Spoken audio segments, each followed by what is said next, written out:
अच्छा, ये काइबर क्या है? काइबर का कम ज्यादा होने से क्या फर्क पड़ता है? काइबर दरअसल बेसिकली एक सब ब्रांच है। आप यूँ समझ लें कि जो आपका इंटरेस्ट रेट है वो सन है और प्लैनेट्स जिस तरह रेवोल्यूशन करते हैं, काइबर भी रेवोल्यूशन करता है।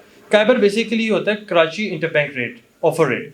वो बैंक्स आपस में खुद डिस्कस करते हैं कि जी फॉर एग्जांपल अगर मैं एक बैंक हूँ, हसनैन भाई एक बैंक है, अब हमने आपस में भी लेन देन करना है। ज़ाहिरी बात है, मार्केट में पैसा तो लिमिटेड है, हसनैन भाई ने भी अपने किसी कस्टमर को देना है। तो हसनैन साहब कहेंगे हमजा साहब मुझे इतना चाहिए, मैं आपको कहूँगा जी ठीक है, मैं आपको अभी फिलहाल आप लगा लें 11% चल रहा है एवरेज रेट जो चल रहा है, 11% पे 3% मार्जिन रख के प्रॉफिट का अपना मैं आपको दे देता हूँ पैसे, आप आगे कर लें।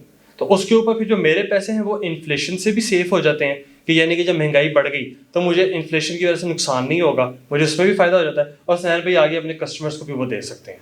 बाज़ का जो बड़े बिजनेसेस होते हैं, कस्टमर्स होते हैं, उनको भी काइबर रेट लगाया जाता है। अगर गाड़ियों की किस्तें होती हैं, फॉर एग्जांपल कुछ बैंक है वो गोल्ड के ऊपर लोन देते हैं, प्रॉपर्टी के ऊपर लोन देते हैं, इवन बिजनेसेस के ऊपर भी, वहां पर भी काइबर रेट लगाया जाता है कि वो आपको कहते हैं ठीक है जी हमारा 11% जो पाकिस्तान में फिलहाल चल रहा है हम दे देते हैं, उस पर 3% जो ऊपर है वो हमारा प्रॉफिट होगा, इसके ऊपर लेट्स से 14% के ऊपर हम आपको देने लगे अब आपका लोन। ये तरीकेकार होता है बेसिकली काइबर का। मेन वो है इंटरेस्ट रेट की सब ब्रांच।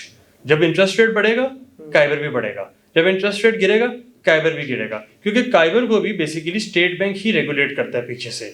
उसने ही बेसिकली ये मॉनेटरी फ्रेमवर्क बनाया हुआ है। पहले होता ये था कि हर बैंक अपनी मर्जी से रेट लगा लेता था कि जी हमारा ये रेट है, आपने लेना है तो ले, नहीं लेना तो ना ले। फिर स्टेट बैंक ने 2003 में गालबन ये पॉलिसी आई थी, उन्होंने कहा कि जी अब हम एक स्टैंडर्डाइज करने लगे हैं इसको कि जी अब जो भी रेट होगा उसके हिसाब से ही चलेगा, ताकि सारे बैंक एक फ्रेमवर्क के साथ एक यूनिफॉर्मिटी के साथ काम कर सकें। दैट्स वाई काइबर इंट्रोड्यूस किया गया था।